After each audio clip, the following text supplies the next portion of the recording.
بسم الله الرحمن الرحيم. السلام عليكم ورحمة الله وبركاته.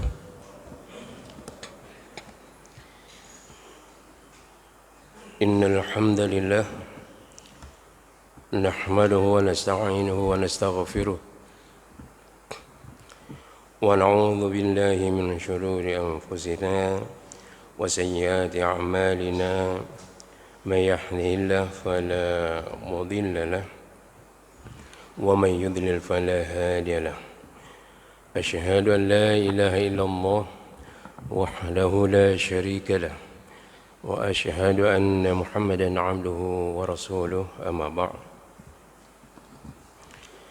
فإن أصدق الحديث كتاب الله وخير الحديث حديث محمد صلى الله عليه وسلم وشر الأمور محدثاتها وكل محدثة بدعة وكل بدعة ضلالة وكل ضلالة في النار.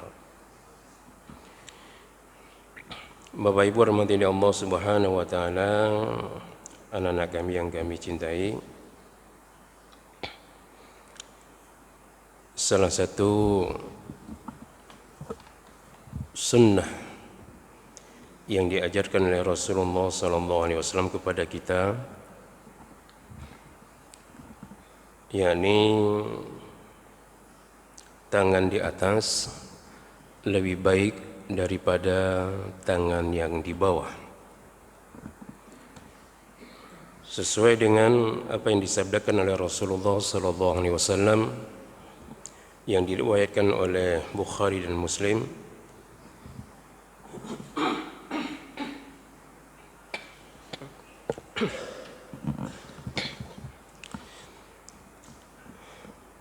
Al-yadul ulya khairum minal yadis sufla. Tangan di atas itu, kata Rasulullah SAW, lebih baik daripada tangan di bawah. Hadis yang mulia ini menjadi pelajaran yang sangat besar bagi kita, bahwa seorang mukmin itu memiliki harga diri yang sangat luar biasa. Kalau kita lihat hakikat daripada hadis ini, umat Islam itu dilarang keras untuk meminta-minta. Tidak sepatutnya kaum muslimin itu menengadahkan tangannya kepada makhluk dalam hal apa saja.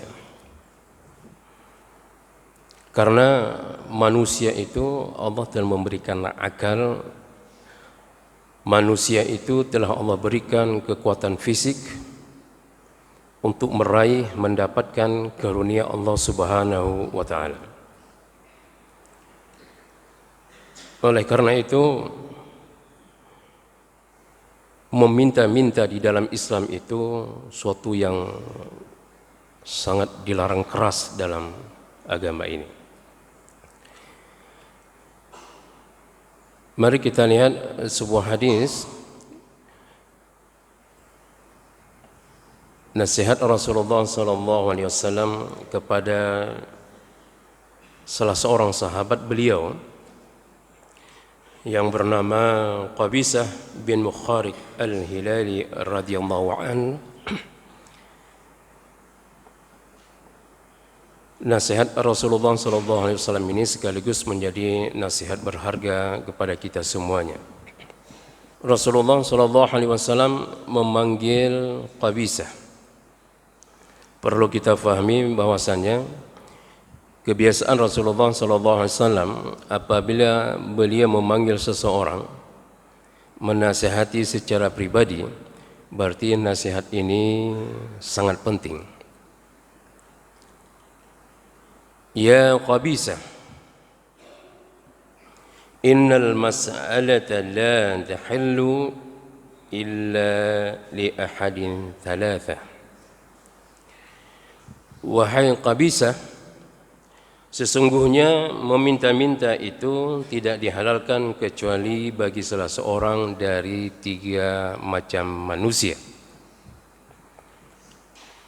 Berarti dalam Islam itu kita dilarang meminta-minta kecuali untuk 3 jenis manusia.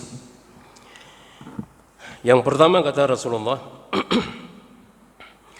rajulun tahammala hamalatan fahallat lahu al-mas'alatu hatta yusibaha thumma yumsik. Seseorang yang menanggung hutang orang lain, ia boleh meminta-minta sampai ia melunasinya. Kemudian ia berhenti, tidak meminta-minta lagi. Jadi dalam Islam itu orang pertama yang dibenarkan meminta-minta kepada orang lain, nasihat Rasulullah kepada sahabatnya yang mulia Qabisah, yakni jika ada seseorang mereka itu yang terlilit hutang, kemudian kita sebagai temannya mau membantu secara finansial, secara keuangan, kita tidak memiliki harta. Kemudian bagaimana caranya membantu beban daripada saudara kita? Maka kita meminta izin kepada teman kita tadi, biarkan saya yang menanggung hutang Anda. Caranya, karena kita tidak punya uang, maka kita pergi ke tempat orang-orang yang Allah titipkan kelebihan hartanya, kita menyampaikan keluh kesah saudara kita, kemudian mereka membantu sampai kepada angka yang telah ditentukan.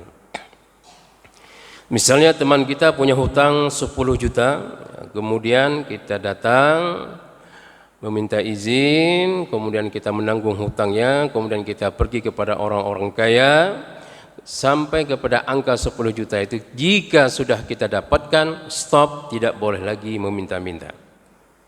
Maka uang itu kita ambil, kita berikan kepada saudara kita supaya dia membayar hutang-hutangnya. Kita sebagai orang yang memfasilitasi hutangnya itu tadi boleh meminta-minta sebatas untuk melunasi hutangnya tadi.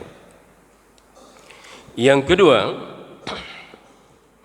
wa rajulun asabathu jaihatu jtahat ma lahu fahallat lahu al-mas'alatu hatta yusiba qiwaman min 'aish aw qala sidadan min 'aish. Yang kedua kata Rasulullah, yakni seseorang yang ditimpa musibah yang menghabiskan hartanya, ia boleh meminta-minta sampai ia mendapatkan sandaran hidup. Orang yang tertimpa musibah, hidup ini tidak selamanya kita dalam keadaan normal. Tidak selamanya hidup kita ini, ekonomi kita, kurvanya, statistiknya naik terus. Tidak. Kita itu ibarat roda pedati, ibarat roda sekali di atas, terkadang sekali di bawah. Itulah namanya kehidupan. Tertimpa musibah, tentu penyebabnya macam-macam. Ada yang kebakaran misalnya, bencana alam misalnya, dan sejenisnya. Maka orang yang tertimpa musibah seperti ini kata Rasulullah, dia boleh meminta-minta sampai dia mendapatkan sandaran hidup. Setelah dia mendapatkan sandaran hidup, tidak boleh lagi dia meminta-minta. Ini fenomena yang kita lihat belakangan ini, ada sebagian saudara kita itu, dia memanfaatkan musibah yang tertimpa pada dirinya untuk memperkaya dirinya dan keluarganya. Bahkan lebih parah lagi, memperkaya keturunannya. Musibah sudah terjadi 4-5 tahun yang lalu, tetapi sampai sekarang surat musibahnya itu yang dikeluarkan oleh pihak tertentu, boleh jadi oleh pihak Geci umpamanya, dia bawa entah kemana-mana, bukan lagi untuk sekedar memenuhi kebutuhan di awal musibahnya tadi, tapi sudah menjadi profesinya, dalam artian menjadikan itu sebagai pekerjaannya untuk mengumpulkan kekayaannya. Ini sangat berbahaya sekali. Kata Rasulullah, jika tertimpa musibah boleh meminta-minta sampai dia memiliki sandaran hidup. Berarti berapa lama? Tidak lama dia. Seseorang yang tertimpa musibah boleh dia meminta bantuan kepada saudaranya yang lain. Karena apa? Habis hartanya. Mungkin boleh jadi hanya baju di badannya tertinggal, yang lain semua habis. Maka dia boleh meminta sampai dia memiliki sandaran hidup. Apabila sudah normal, apabila sudah bisa bekerja lagi dengan baik, apabila sudah mendapatkan pendapatannya sudah normal kembali, maka ketika itu dia dilarang untuk meminta-minta. Kemudian yang berikutnya kata Rasulullah sallallahu alaihi wasallam, yang ketiga, wa rajulun asabathu faqah hatta yaquma thalathatun min dhawil hijab min qaumih laqad asabat fulanan faqah fahalat lahu al-mas'alatu hatta yusiba qiwaman min 'aish aw qala sidadan min 'aish. Yang ketiga kata Rasulullah, siapa mereka yang boleh meminta-minta? Yakni orang yang ditimpa kesengsaraan hidup, sehingga ada 3 orang yang berakal dari kaumnya mengatakan, si fulan telah ditimpa kesengsaraan. Ia boleh meminta-minta sampai ia mendapatkan sandaran hidup. Yang ketiga, model manusia adalah biasanya orang ini hidupnya enak. Namun karena kegagalan bisnisnya, mungkin boleh jadi dia ditipu atau yang sejenisnya, sehingga dia down, jatuh total, miskin total. Maka orang seperti ini boleh meminta-minta, tapi ada syarat.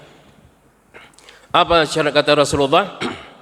Dia menyatakan miskin harus mendatangkan 3 orang saksi. Nyolon tuan kagatin hanali, moto kabe harta hanali, ulurinang kaipdung hanali. Menyatakan miskin di depan kaum muslimin itu harus mendatangkan 3 orang saksi. Menyohana 2 orang saja saksi untuk kita datangkan, maka tidak dibenarkan dia itu untuk mendapatkan bantuan, untuk menyatakan diri dia sebagai orang miskin. Berarti dalam Islam itu sangat ketat, sangat selektif untuk mendapatkan bantuan. Sekarang kita cobalah lihat dampak COVID-19 ini, corona ini. Lihatlah bagaimana orang berduyun-duyun datang kepada pemerintah, bahkan menawarkan diri, menyatakan diri, saya berhak mendapatkan BLT ini, B itu, entah apa namanya. Bukankah ini kita secara langsung atau tidak langsung telah meminta kepada Allah Subhanahu wa taala? Apa yang kita minta? Ya Allah, miskinkanlah saya. Karena orang peminta-minta itu lisannya itu ada selalu lisan meminta-minta. Nyoilung kamu no ilung kamu de, harta lung kamu no, anik lung kamu de, perumah lung kamu no, rumah lung. Bahasanya selalu bahasa mengeluh. Kalau itu terjadi pada diri seseorang, berarti dia secara langsung atau tidak langsung telah meminta kepada Allah, apa? Ya Allah, miskinkanlah saya, miskinkanlah keluarga saya, dan miskinkanlah keluarga saya, keturunan-keturunan saya. Makanya tidak perlu heran Bapak Ibu, anak-anak kami yang kami cintai, ada keluarga peminta-minta itu sudah menjadi keturunan. Kenapa dia meminta-minta? Begitu kita cross check, bapak mamanya juga dulu peminta-minta, nenek kakeknya juga dulu peminta-minta. Kenapa terus turun-temurun dalam keluarganya? Berarti keluarga itu dulunya, itulah yang terucap. Oleh karena itu, ini kita semuanya, terutama anak-anak kami,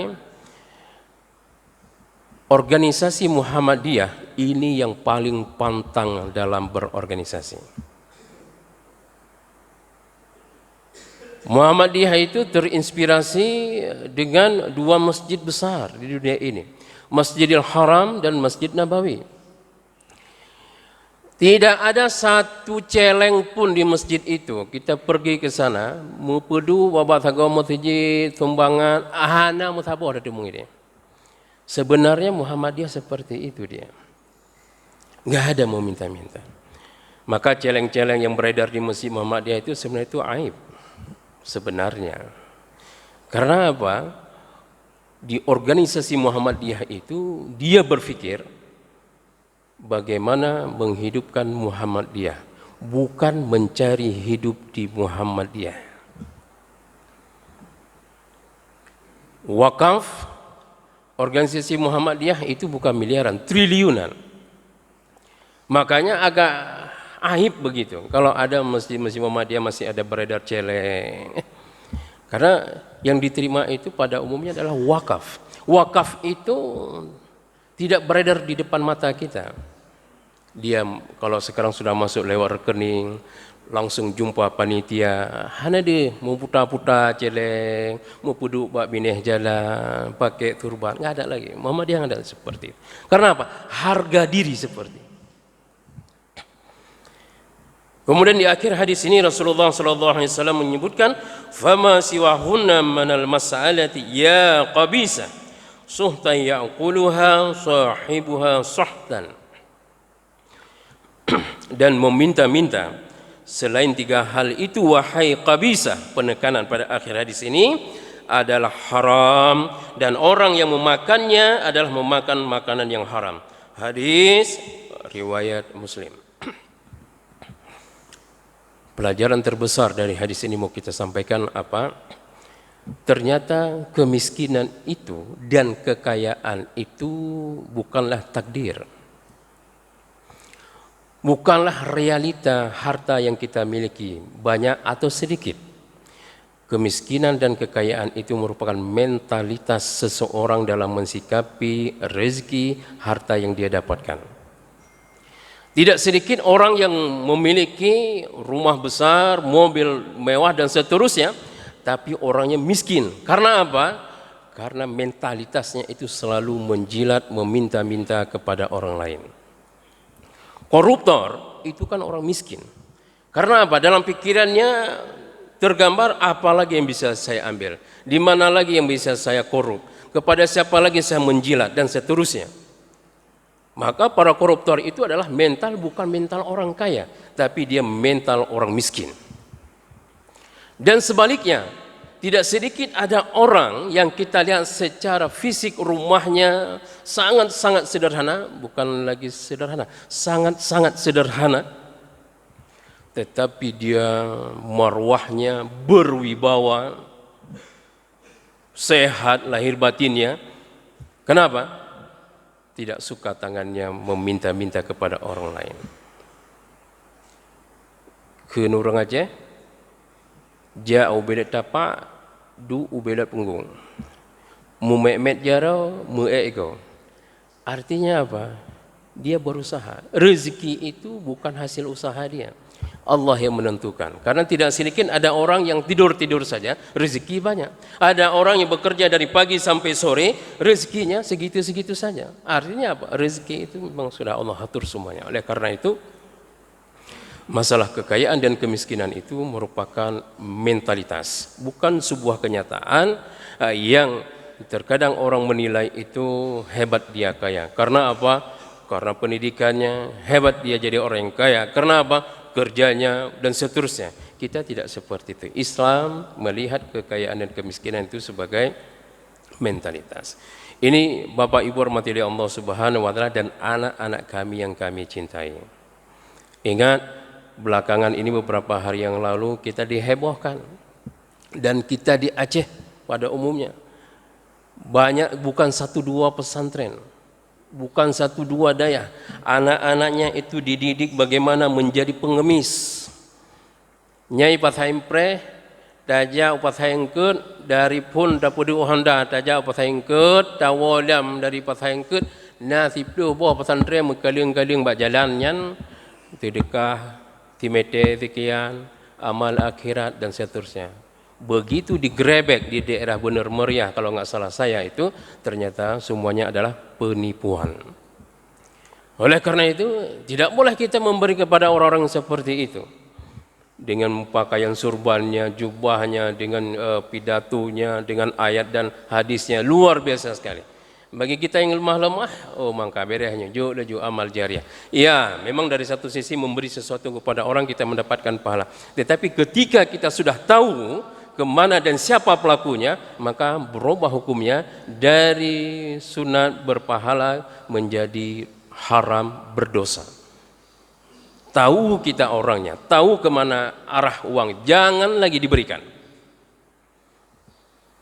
Jadi kita tidak ada, ini pendidikan di organisasi Muhammadiyah tidak ada pendidikan meminta-minta kepada orang lain. Maka target ke depan, kalau boleh ke depan itu Masjid Muhammadiyah tidak ada lagi celeng yang beredar. Cukup dia menerima wakaf. Nah, biasanya orang yang menerima wakaf itu jauh lebih besar angkanya ketimbang dia menerima celengan. Bukti tidak meminta-minta lagi apa? Masjid yang kita banggakan ini hanya dalam waktu lebih kurang 2 tahun keikhlasan yang muncul daripada para penyumbang selesai. Beberapa hari yang lalu baru diresmikan Masjid Taqwa Muhammadiyah Pesangan. Juga waktunya lebih kurang 2 tahun selesai. Walaupun banyak muncul fitnah terhadap masjid-masjid yang dibangun oleh Muhammadiyah, Mupuhan di Masjid Muhammadiyah, bantuan Saudi, upane Saudi pajak kena wajah. Kapan dia tahu ada proposal Masjid Taqwa Muhammadiyah? Mudami bidan. Selesai. Karena apa? Itulah didikan itu tadi. Ini anak-anak kami nanti semuanya, setelah Anda selesai pendidikan Anda di sini, pulang ke daerah masing-masing, ajak masyarakat semuanya, biasakanlah tangan di atas itu, jangan tangan di bawah. Biasakan, hidupkanlah Muhammadiyah, jangan cari hidup di Muhammadiyah. Ini sebagian banyak, bukan 1-2 orang, oknum-oknum dalam organisasi Muhammadiyah memanfaatkan amal-amal usahanya untuk kepentingan bisnisnya, untuk kekayaan pribadinya. Tidak 1-2 orang, bukan 1-2 tempat, banyak kita lihat. Sehingga kalau Anda adik-adik Bapak Ibu melihat di beberapa tempat ada amal-amal usaha Muhammadiyah, usaha-usaha Muhammadiyah itu yang macet, itu perlu dipertanyakan pengurusnya. Jangan-jangan dia adalah orang yang mencari keuntungan besar di dalam organisasi Muhammadiyah. Nah, kita tidak dididik untuk itu. Muhammadiyah punya prinsip fastabiqul khairat. Prinsip dalam beragama ini kembalilah kepada Al-Quran dan Sunnah.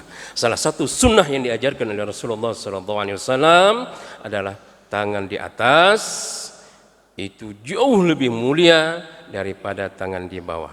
Tangan di bawah itu sangat selektif sekali. Siapa mereka yang boleh berada tangan di bawah itu? 3 jenis manusia yang kita sebutkan dalam hadis tadi. Kalau itu ada pada diri kita boleh, kalau tidak jangan coba-coba. Demikianlah, mudah-mudahan ada manfaatnya. Akhirul kalam, subhanakallahumma wa bihamdika asyhadu an la ilaha illa anta astaghfiruka wa atubu ilaik. Wassalamualaikum warahmatullahi wabarakatuh.